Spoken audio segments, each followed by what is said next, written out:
Hello friends, welcome to EPG Pathshala. I am Dr. Anurekha Chariwag, Department of Sociology, Savitribai Phule, Pune University. Today we are going to discuss a module titled Indian Peasantry and the National Movement, Part 2. This module is part of the paper Agrarian Social Structure and Change that is coordinated by Dr. Manish Thakur of IIM Kolkata. In this module on Indian peasantry and national movement, we are going to focus on the relationship between individual presence and the national movement. We are going to look into how the peasant politics have played an important role in shaping the nationalist politics. We have also looked into how the implication of this intermeshing of Indian peasantry and nationalist politics and national movement has really led to the way we define peasant politics in India. In this module, we offer you an overview of differing assessments of the interface between Indian peasantry and the Indian national movement. This module tells you about the ways in which peasants' politics got enmeshed with the nationalist politics. It also looks at the implications of this intermeshing for both peasant politics and nationalism. Peasant and nationalism. One finds a definite congruence between the boundaries of influence of peasant movement and national movement. In other words, there is less or negligible incidences of peasant resistance in the areas not under the influence of Indian national movement. This makes it clear that the mobilization of the peasantry was largely contingent upon nationalist mobilization. By mobilizing peasantry, the Indian national movement created a new political awareness and awakening among the peasants. In the process, Indian national movement also made peasants receptive to more radical and class-oriented ideas. Moreover, the peasants provided political cadres and workers to the national movement. After all, for colonial people, nationalism offers powerful elemental urge to fight united against a common enemy. On the contrary, class ideology has little chance of success if pitted against nationalism. Though there have been instances where class-based and nationalist mobilizations have gone hand in hand, most prominently in the case of Chinese Revolution. These exceptions apart, nationalism has turned out to be an historically appropriate progressive ideology providing basis of unity and common struggle to different strata of peasantry that was divided on caste, religion, language, class and along similar other axes. In many countries, it has been seen that modern nationalist political consciousness acts as a precursor of class consciousness. In most cases, peasant political consciousness and nationalist consciousness emerge together in mutually constitutive ways. In fact, there is an organic and dialectical process binding the two. The common drive of both nationalist and peasant political consciousness being to reach out to each other. Also, any understanding of the role of the peasantry in revolutionary transformations in the modern world, including the nationalist movement, should move beyond an exclusive focus for their overt political behavior. Through carefully detailed examination of the archival material, historians in India have demonstrated the transformation of the Indian peasant consciousness along anti-colonial, democratic and class lines. We will base this module on the study of peasants and their mobilizations by nationalist historians such as Vidya-mitra Mukherjee. We will also briefly draw upon the works of other historians. In fact, analysis of peasant consciousness and political behavior have disproportionately dwelt on the manifestation in the form of violent mass insurrections. Indeed, they have occasioned grandiloquent historiographical and sociological debates about the revolutionary potential of the peasantry and the unraveling of the nexus between the peasant and nationalist revolutions. On the other hand, there have been studies highlighting the everyday acts of apolitical peasant resistance, the so-called weapons of the weak approach. The advent of subaltern studies on the historiography scene has added another dimension to the ongoing debate between heroic and everyday of the peasant resistance. In this module, we will steer clear of these historiographical extremes. Instead, we will critically look at the role of the peasantry in the Indian national movement in order to prove the making of Indian peasant consciousness. We will make some general remarks about the actual political practices of Indian peasants. At times, we will refer to generalization from other parts of the country and broader historiographical debate. While anchoring the historiographical debate between class and nation in the political world of the peasants of Punjab, Vidya-mitra Mukherjee convincingly demonstrates the congruence of the boundaries of influence of peasant and national movements.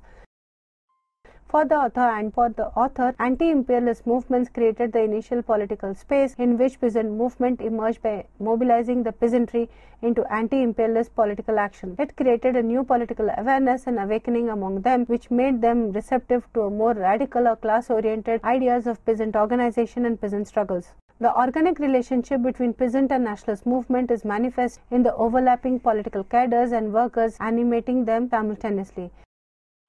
In fact, the ideology of class or economic struggle had no chance of success if it raged itself against nationalism. No wonder even communist success depended on their being good nationalists. According to Mukherjee, peasants and nationalists were fired by a common desire to reach out to each other. In her reading, peasant movements in India were by and large ideologically and organizationally linked to the Indian National Congress, and in that sense were launched as a part of the anti-colonial nationalist struggles. She asserts that even as nationalists were striving to come out of the limitations of the hitherto moderate politics, peasants too were looking beyond the numerous local autonomous sporadic struggles under the traditional leadership. In other words, there had been a dialectically reciprocal relationship between nationalism and peasantry. Forms of mobilization. Peasants have been remarkably adept at the use of modern forms of politics, press, posters, meetings, and pamphlets. Yet the romantic notion of the subaltern violence refuses to die down. Unjustifiably, though, the use of violence has been equated with radical and revolutionary forms of peasant protest, while non-violent means have been seen as pure signs of pro-landlord, pro-bourgeois, and reactionary nature of the peasant movement. This dichotomization between mass agitations and insurrections has been a staple of many great works on forms of peasant protest and mobilization. Of late, the subaltern historians have further glorified the inherent rebelliousness of subaltern classes. While refuting these manneries, Mukherjee posits a relationship between the character of the political struggles and the state and forms of protest. The hegemonic, semi-hegemonic or autocratic, non-hegemonic nature of political struggles and the strength and the weaknesses of the state largely determines a violent or non-violent articulation of the peasant protest. In the Indian context, both the availability of political space within the semi-hegemonic political struggle as well as expediency and calculation of costs organically propelled the PM forward use of non-violent and non-insurrectionary forms of resistance and struggle. According to Mukherjee, ideas of democracy and republic and hence non-violent mass character of the peasant movement have found relatively easier acceptance among the Indian peasants because the traditional functioning of the village landowning community was at least in theory on democratic lines. Mukherjee underlines the singular absence of the idea of land to the tiller or any other constituent of modern anti-feudal consciousness among Indian peasants. Peasants struggle more for restoration of their lost rights in land than in the abolition of landlordism. Most of the struggles were oriented towards upholding the right to subsistence. Any threat to this right, be it the undue increase in land revenue or illegal cesses or abwabs or the disposition of traditional or customary rights in land, provoked widespread resistance. Interestingly, a close examination of the interface between peasant and the nationalist movement also highlights the historic failure of the left popular leadership to ideologically transform peasant consciousness among modern class-based politics.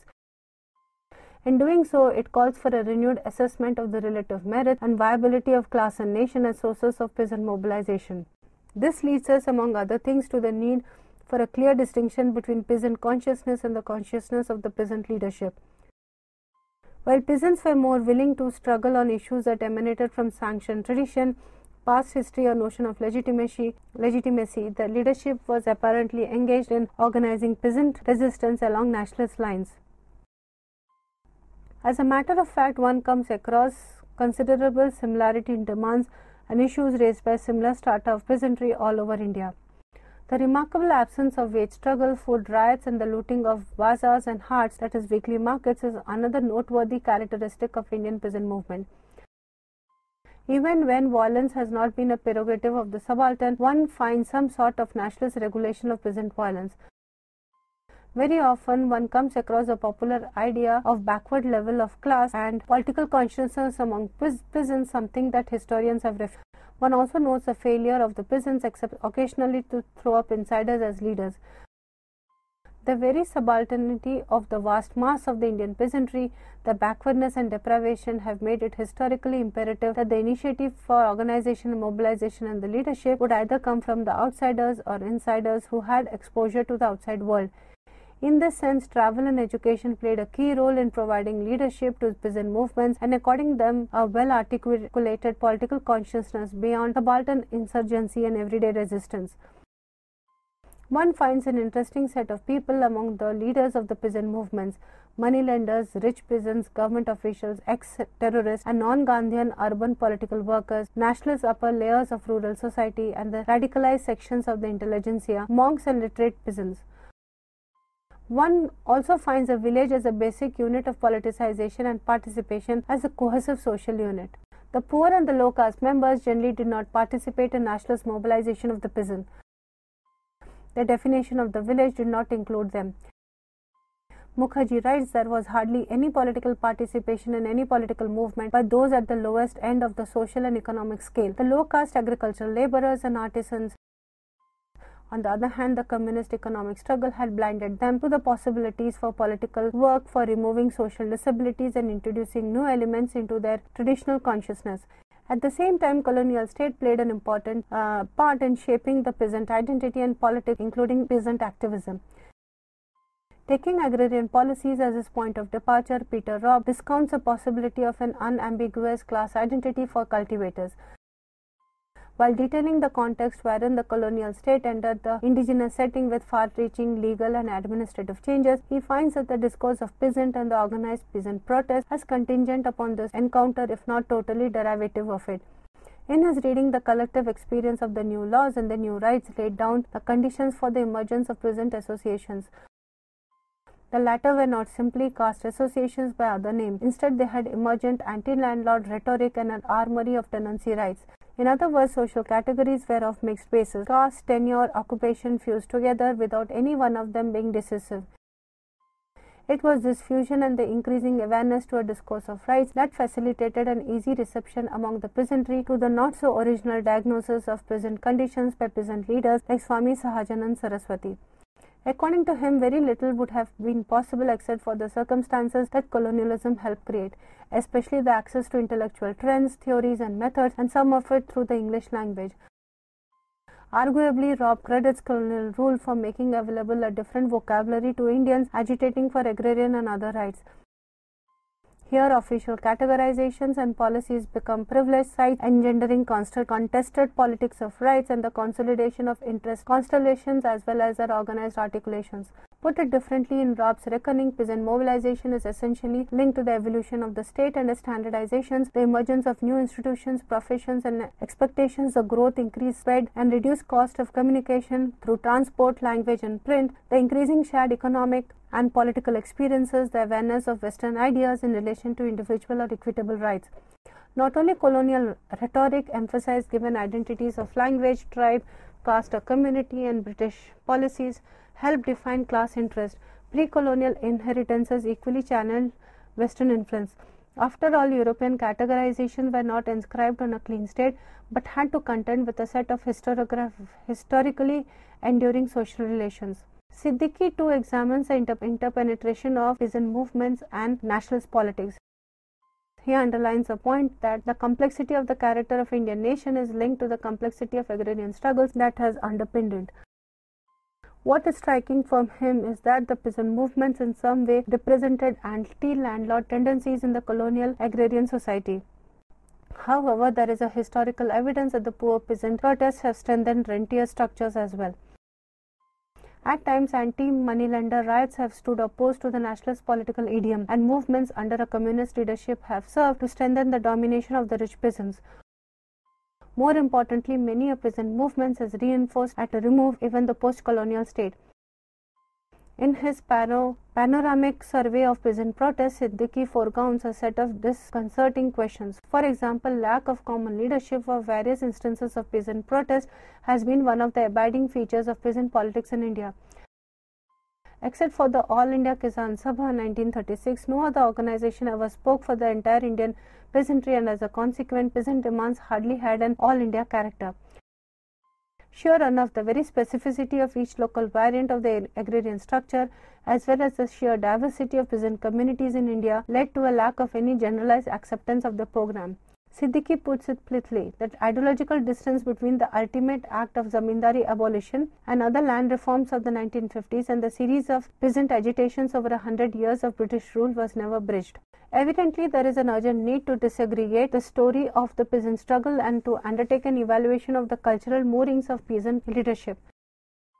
Siddiqui's own past historical research has shown that peasant leadership came from the ranks of the mofussil middle classes and from elements D class. Much of this leadership has tenuous links with the institutional forms of modern state. This culturally heterogeneous and socially stratified leadership stood on a rural-urban continuum in many manifestations and was strategically relevant to the peasantry.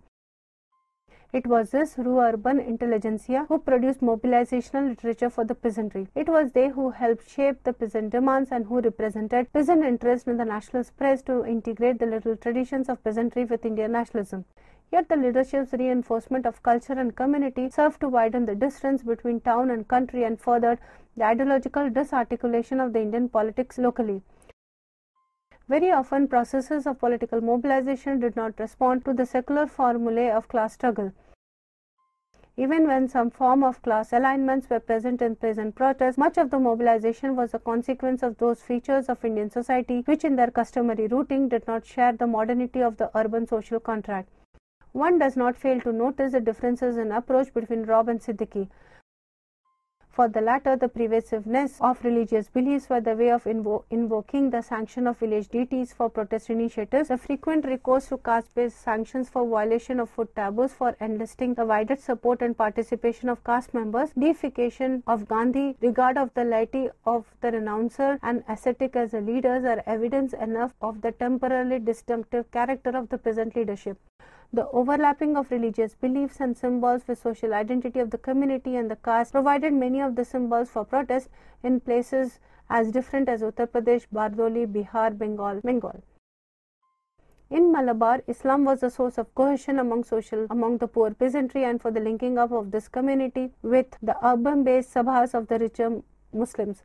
Steering clear of the rhetoric of the Marxian left which celebrated peasant radicalism and elogized its ascendance as a prelude to revolutionary upheaval, Siddiqui engages with the problematic of the writing of peasant history where contemporary concerns can no longer be read back into the peasant history.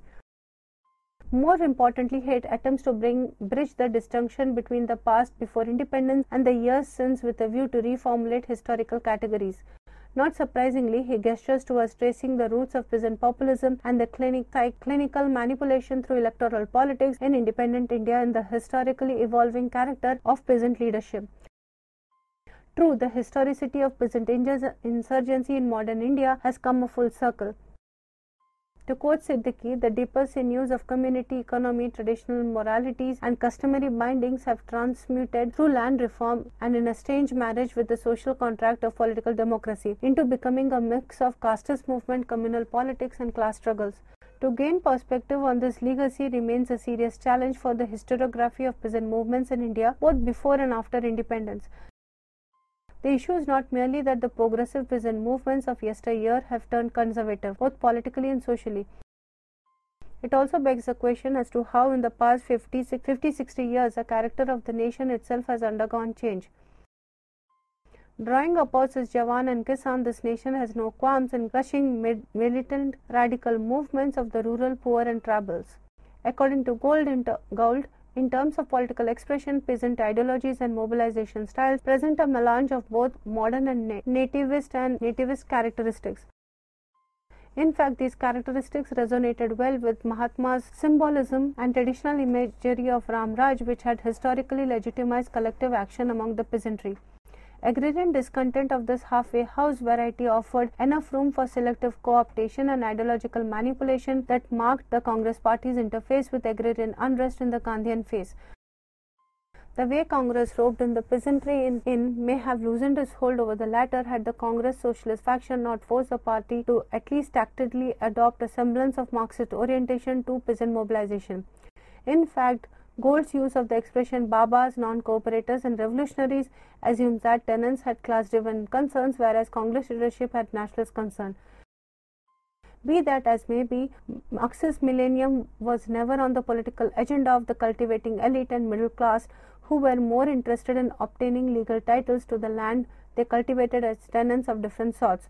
Of course, local level elections opened up the class cleavages based on status discrepancies between high caste and middle caste cultivators, and they percolated upward through the political system by way of democratic use of power, of ethnic solidarity and numbers. Middle caste owner cultivators finally did succeed in challenging the authority of the long entrenched upper class establishment. Charan Singh was the principal architect of this middle class reclassification, who frequently made use of the class attributes of the middle caste as an increasingly self-conscious basis for differential political mobilization.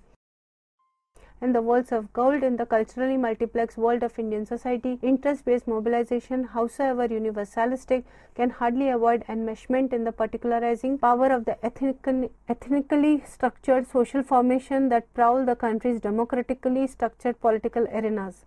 Expectedly, no single uniform class thesis can provide a basis to account for variations in social context, historical time, and systematic economic factors in a large and diversified country like ours. At the most, one can discern certain common threads running through the historical manifestations of agrarian unrest. For example, caste hierarchies have everywhere correlated with differing relations to the means of production. Landowners have been concentrated in the higher caste, small-scale cultivators and tenants have come from the middle range caste, and landless laborers have come from the lower caste. Depending on the regional agrarian system and culture, details would vary, but the underlying structural relationships have always had the potential for class formation and class conflict. Such relationships have embodied inequities in wealth, social conditions, and status deprivation, reaching to critical levels of intolerability. But we know that mere intolerability of conditions does not lead to protest and mobilization. Other critical features go into its making, and they have been issues of scholarly debates and perspectives and ideological stances. On the contrary, Pinch underlines the need to accord more attention to religion and religious belief for a fuller understanding of what empire meant to the individuals who lived it. He contests the recent post-colonial depictions of British India as the site of unidirectional mental colonization by rationalizing scientific empire on a pliable pre-modern Orient. For him, religious culture offers us a peep into the world of peasant mobilization. This is in sync with his overall emphasis on reading Bhakti into the British Indian history. In this framework, British Indian experience cannot be reduced to colonial antipathy enacted on racism, violence, anxiety and displacement. He joins the issue with mainstream historiography of colonialism that discounts Indian participation in the empire and fails to acknowledge that British India was more of an imperial than a colonial entity. Hagen looks at the environmental context of food and agrarian relations in Gangetic Plain, where biomass depletion and arable expansions were marked by continuing supply of cultivable lands. As the availability of these increasingly marginal soils came to an end towards the end of the 19th century, the stark picture of rural social distress began to appear. In his reckoning, limits to biomass abundant extensive agriculture made the Gangetic Middle region the epicenter of and the most active area of peasant land conflict in South Asia. Thus, peasant protests and mobilizations would have taken place with or without the nationalist appropriation of the peasant cause. Friends, in conclusion to this module on Indian peasantry and the national movement, we have focused on how class contradiction exists within peasantry, therefore helping us to lead to the question of peasant leadership. Further, linking up peasant politics with national movement, we have also looked into the question of commercialization, especially in terms of agriculture. Further, we have looked into agrarian strategies, especially and focused on the place of peasants in the colonial imperial epistemology. Thank you.